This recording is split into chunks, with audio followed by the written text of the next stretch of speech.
What's going on, Workforce? Brian here. Chris here. And today we've got a new Yoshi-P interview discussing Final Fantasy XIV Endwalker. Coming. What a shocker. Xbox. Some additional quotes here. This gets a little bit interesting. Hopefully you guys enjoy what he's got to say here. I'm not gonna, well, anyway, we'll get to it. And then obviously Deep Dungeon, more about heading to the moon. So it's going to be a fun article. Just like with our last interview, you guys seem to really enjoy it, but we'll include a link in the description. Please make sure you go give these guys some clicks, some page views. This is how we get content like this to cover and talk about it with you guys. So anyway, without further ado, let's go ahead and dive right in to the top of this interview. Chris, do you want to take over the first part of it and we can just bounce back and forth like we did last time? Sure. Sure. Right. This is going to be a huge driver of the kind of content we put out between now and the expansion. Obviously, next year there won't be a lot of interviews because we'll be mid-cycle. So we catch up with Yoshida in the wake of Final Fantasy XIV's latest expansion reveal. The story of Final Fantasy XIV has been well told in many places in multiple formats. The tale of horrifying failure and improbable, wonderful redemption has been granted Final Fantasy XIV producer and director Naoki Yoshida legendary status in the industry. Yoshida is now also producer of Final Fantasy XVI, and he's still absolutely focused on Final Fantasy XIV too, and is...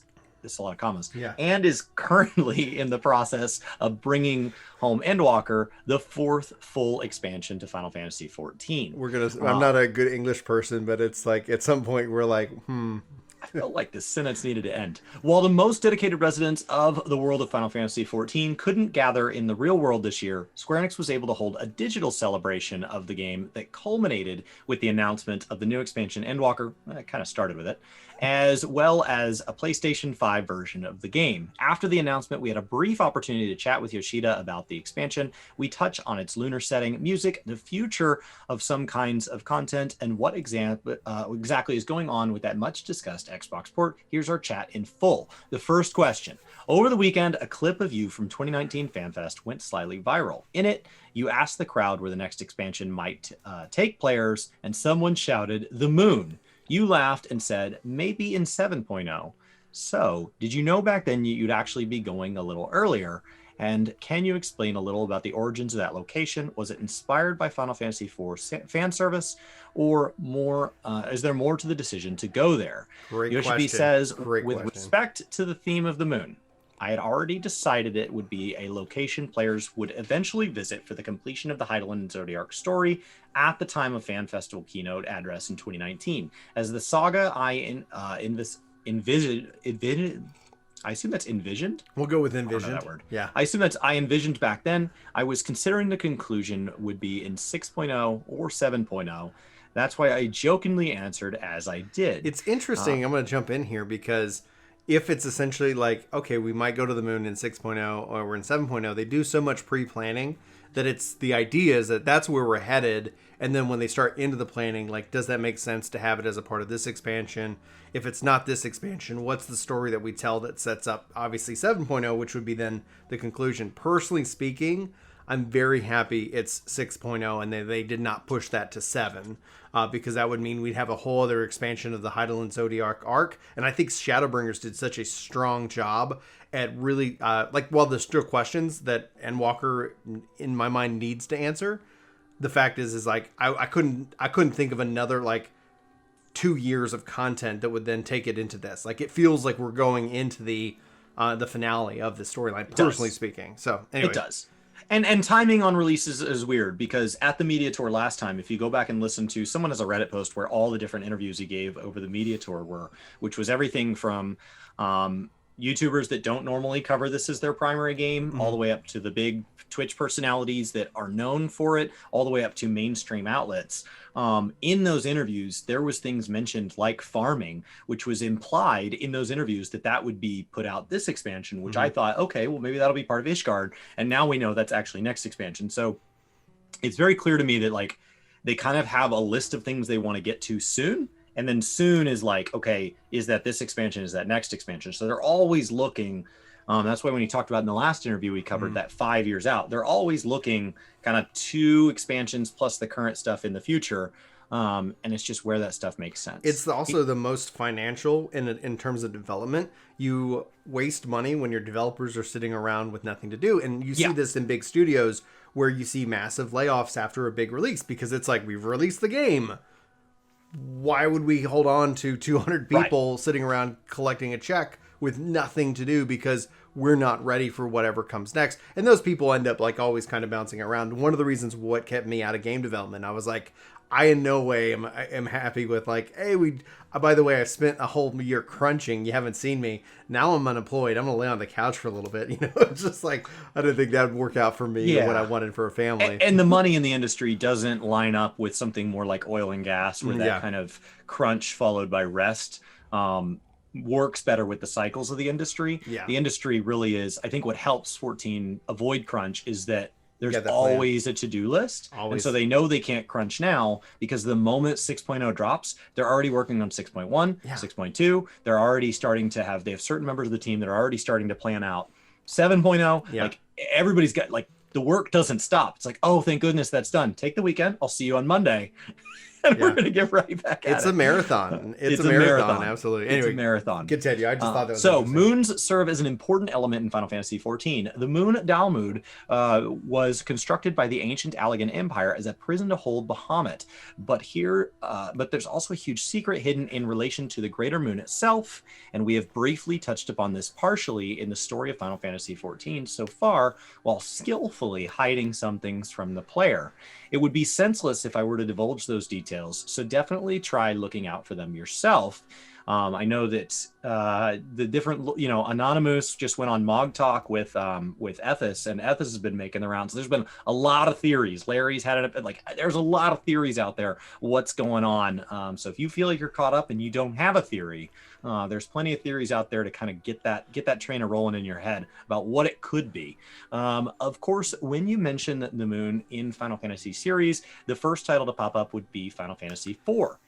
It is because I had anticipated this time would come that I had intentionally decided to avoid including strong references to the essence of Final Fantasy IV in 14 up until now. So, such a good choice. Such a wonderfully designed choice, because obviously we see the themes from Shadowbringers to Endwalker, Dark Knight to Paladin, Cecil making that change. Final Fantasy IV, for me, is the Final Fantasy I fell in love with. It's the reason why I play 14 today. Final Fantasy IV was what made me a Final Fantasy fan. Before, it was Dragon Quest, and I still love Dragon Quest, and I always will. But at the core of it, they were also Square Enix, two different companies at that time back in my youth. And so that, it's kind of like, all right, well, what's this Final Fantasy game? Oh, it's not like Dragon Quest. What is this? And I didn't like the first one. Second one ended up being 4 that I played, and I just consumed it like nothing else. It had so many story beats for me. I was like, to this day, I'm like, oh yeah, Final Fantasy IV did that first. It's like there's so many great moments. And then you go to the moon, you got Lunar Bahamut, you got the Lunarians. There's so many bits and pieces to it that I am so excited that we haven't seen that. We've seen fan service come in from the different Final Fantasy games. Obviously, Stormblood heavily driven off of 10. We're still seeing some influence from 10 in Endwalker with Anima, but I love how it's like, hey, we're gonna just sit here and have some fun. And I love that he hid 4 out of it for so long, based off of what he was wanting to go. Anyway, it makes you wonder if there's it starts to plant that seed, and it's a reckless seed because it could get you to somewhere where you're setting yourself up for disappointment. Yeah. But if there is a gap in one of the Final Fantasy games that you've enjoyed, if it's intentional, if it's being held for when it makes more sense. So it makes you wonder what other games they may be holding off on because they plan on implanting them more in 7.0. Yeah. That idea that they're holding on to things multiple expansions out, and they're saying, I don't want to burn that reference now because this isn't the best time to use it.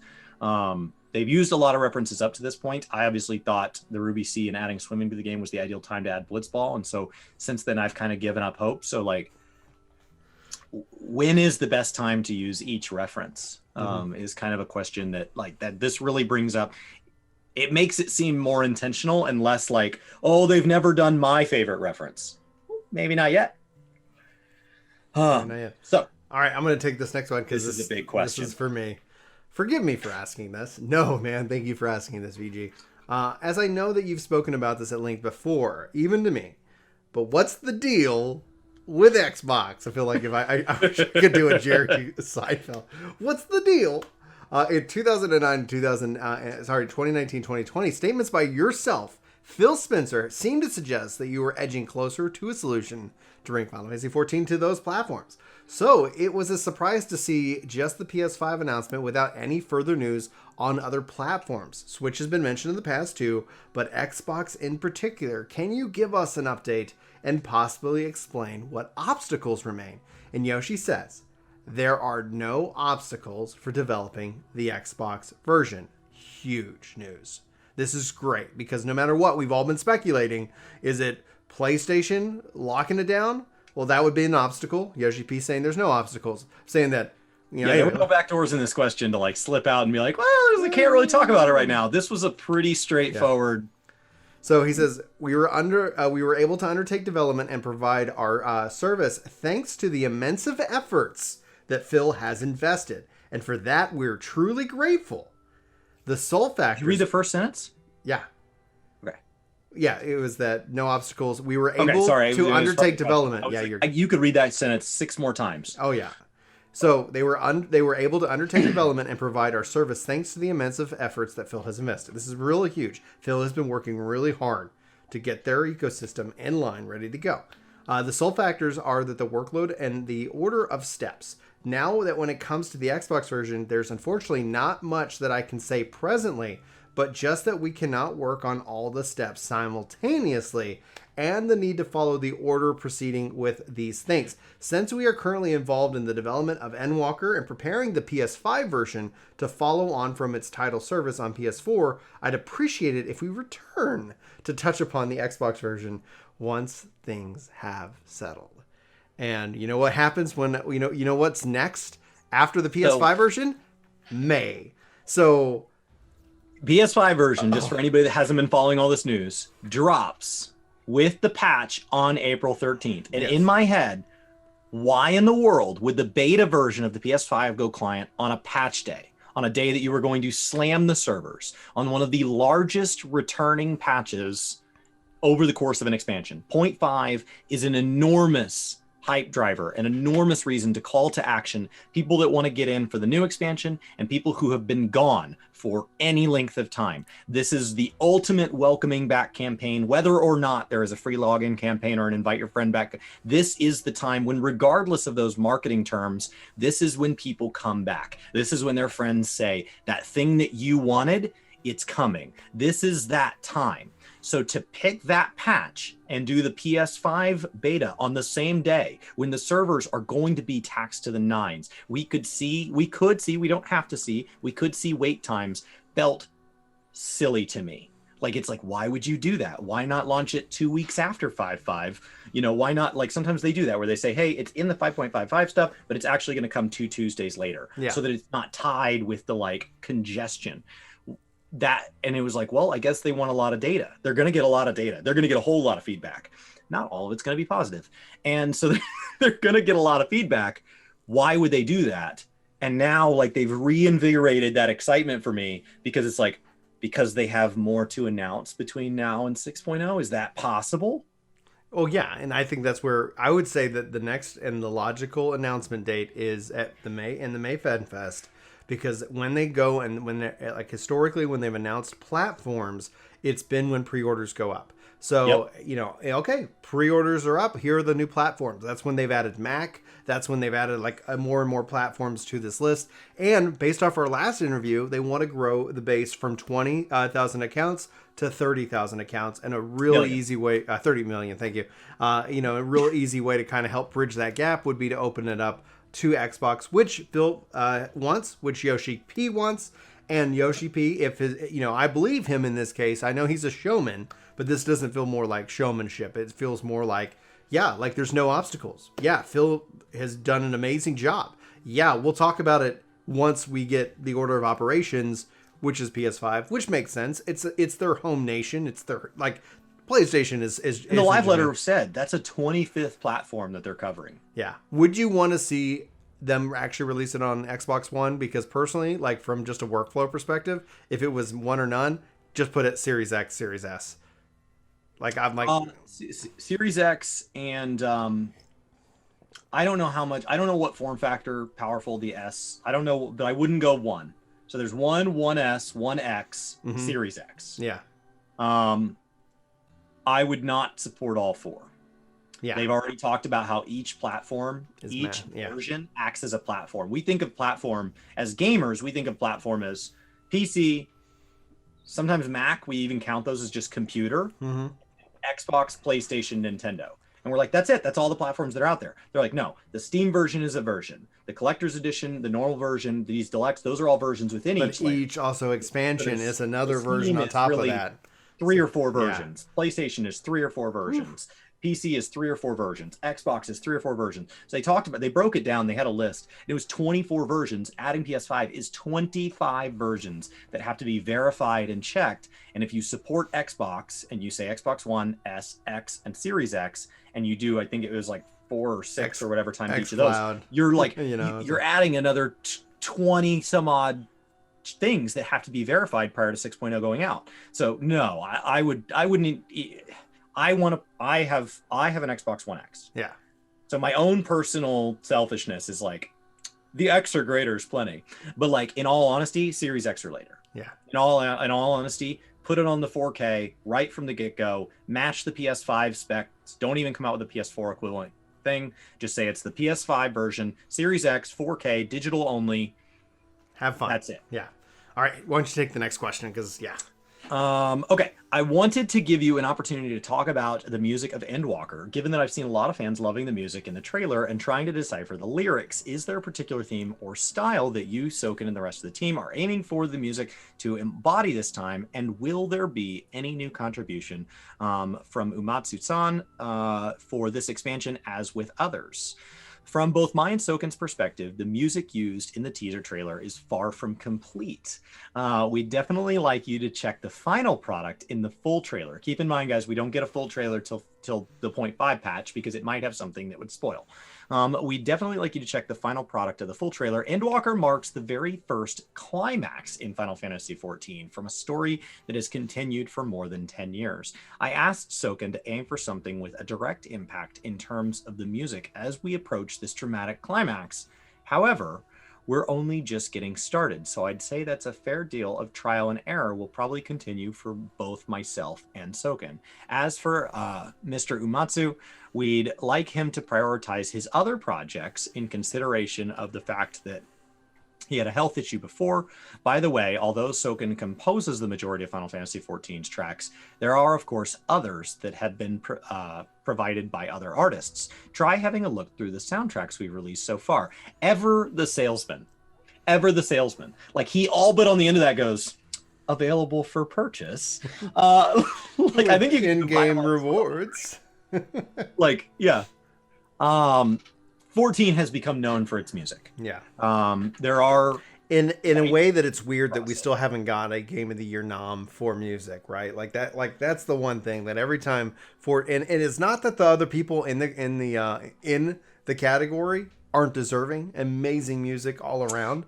But it's like not at least usually it's a pretty broad category too. It's like sound design, and so music is competing against like visceral sound effects versus like it's a total kind of sensory thing. Yeah, maybe music composition should be a new category.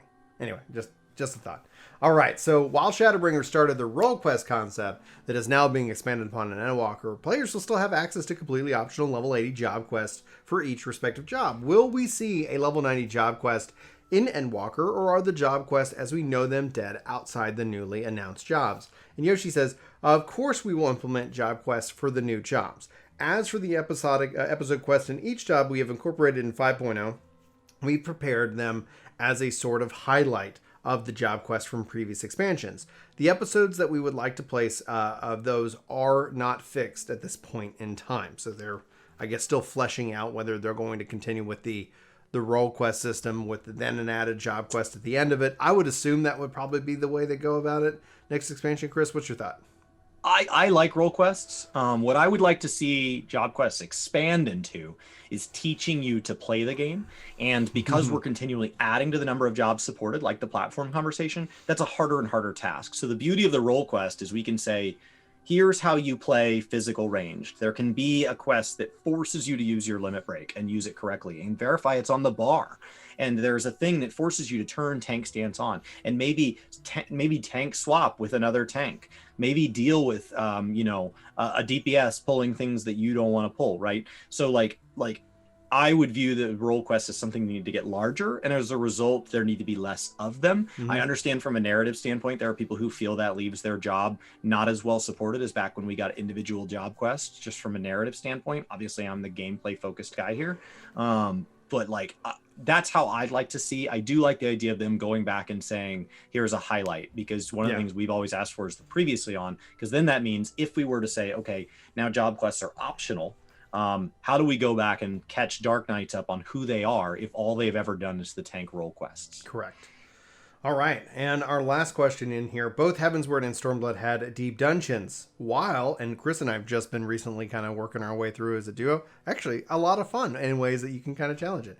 While Shadowbringers lacked a deep dungeon on its own, instead incorporating the leveling aspect of the concept of the potions on the front. I love it when people who know what they like, who play the game, are actually those who you're interviewing, right? Like, what mainstream article of some random guy who gets assigned to go talk to Yoshi-P about like this game they announced? Anyway, just way to go, Alex. Yeah, way to go.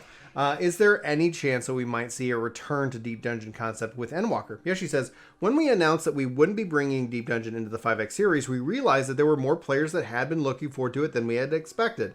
We're already preparing the concept and discussing about what to do with our next step for deep dungeon as we proceed with the development once its plan fits into the development milestones. However, since at this point in the patch 6.x series, please don't take it as a guarantee just yet. After all, we need to get past the high hurdle of rounding off development on Endwalker and then aim for delivering the best story to our players. So what that tells me is that he's definitely open to doing another deep dungeon. Obviously, he hears the community and missing the fact that we did not get one this last expansion. And I personally, having been diving in with you on it, it's a fun piece of content. I just wish it was more connected to everything that's going on, right? Like, at the core of it, like, I've really just been enjoying it, and I want more of that. And one of the things I feel that's missing in Heaven on High is the ability to go to level cap. And that's where it's like, man, how cool would it be to experience these jobs like in that Iron Man challenge, right? And so actually, I hope they get around to bringing that out. What would you like to see, Chris? What are your thoughts? I don't know what's more sustainable, and I don't know if they're wanting it to be a narrative element. When we had FS on the podcast last week, which has been pushed out over a series of videos here on the channel, those were all recorded in one go. And one of the common themes I caught across him is that he kind of talked about different elements of the game as delivering different purposes, a series of functions, which is a really logical way to think of it. And I think there's something to be said for like, okay, we need, this much runway to tell our story. And that runway can be split across Bojin Southern Front. It can be split across dungeons. It can be split across trusts. It can be split across literal MSQ quests. And so we can tell that story from several different angles, but we don't need every single piece of content to always be doing every single thing. If we have 60% of a piece of content being story over here, maybe that means another piece of content doesn't have to be so story driven, and you can have something like Chocobo racing that doesn't really give us an immense amount of lore. I know somebody down below is gonna be like, did you know? But like, as an example, there's things out there that don't have to be as narrative driven because other things are already carrying that torch. And so I would like to see, what I think has gotten Deep Dungeon's interest is A, it's a fun form of leveling, B, it's a fun form of self-challenge, and C, it's something that lives on from expansion to expansion because that challenge is so intense. The leaderboards being on the site, watching Pharos try to do the solo Deep Dungeon challenges, that's what's allowed this to live on long beyond any potential story ties that it may have had. I'm sure it's had significant ones, but what a lot of the interest has been around is getting the glamours from it and these solo clears. So I would like to see them, from my perspective, once again, don't know if this is the cheaper of the options, go back and extend those. Like you said, let them go to cap. So what if each expansion, instead of building a new deep dungeon, we go back and we say, and now Palace of the Dead has floors 200 to 300, 300 to 400, 400 to 500. And we let this thing move on because they do have very finite numbers on them. They're not infinite numbers of floors. And so what if they're not going to be done procedurally where they can just be done infinitely, like a Greater Rift system, then I would love to see them add more floors so that we're back in Heaven on High. And let me go into Heaven on High to 80. Let me go into Heaven on High to 90. I don't know. I think that kind of aligns with the theme that we always ask for. Like, if it's expensive to develop new, is it cheaper to just make sure that we're never done with the old? Mm-hmm.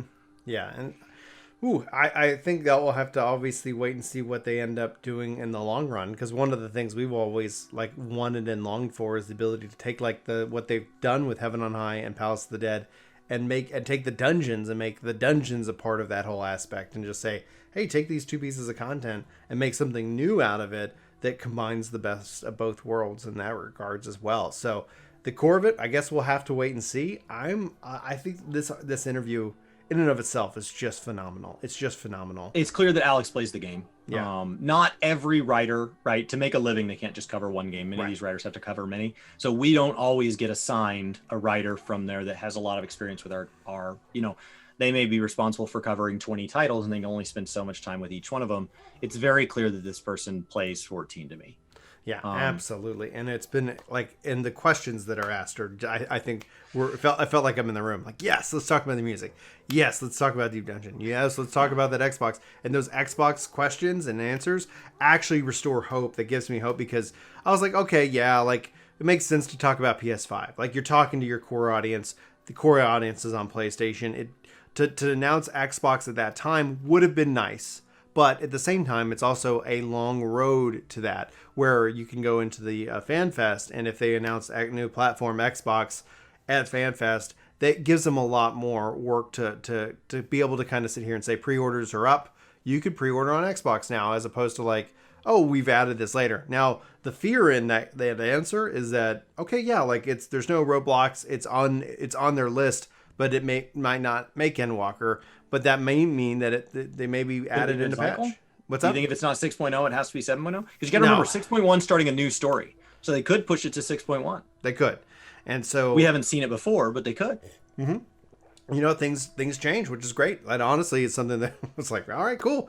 If they made us wait to 7.0, like, man, what a drought. Like, you know, what a drought. Because that would actually almost take it a decade, because it came out in 2013, announced. You know, it's like, okay, let's go. Okay, now it's 2022 and 2023. Yeah, it's finally on this platform, but we'll have to wait and see. I'm really glad that Shadowbringers has changed up the formula so much. I was really worried that you and I were going to get to the cadence where we could plan out our whole year. And it's like, and on March 17th, we publish our tanking guides. Like, it's like, no, it's like, well, you know exactly all 365 posts in a year, because this game is very formulaic, and they have proven they can surprise us. And with that, like that mindset, guys, let us know what you have, any thoughts, any opinions.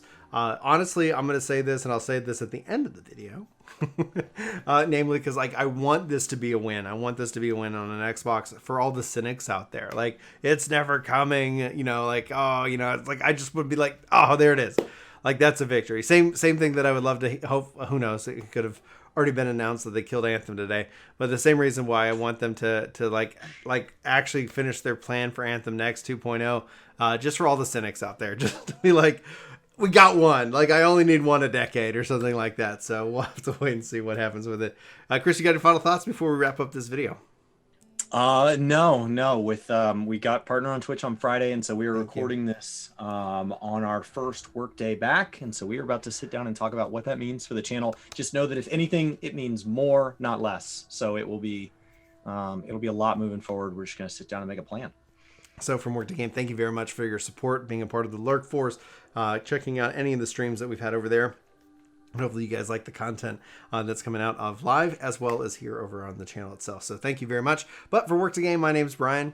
My name's Chris. Thanks so much for watching. We hope to see you next time. But until then, take care.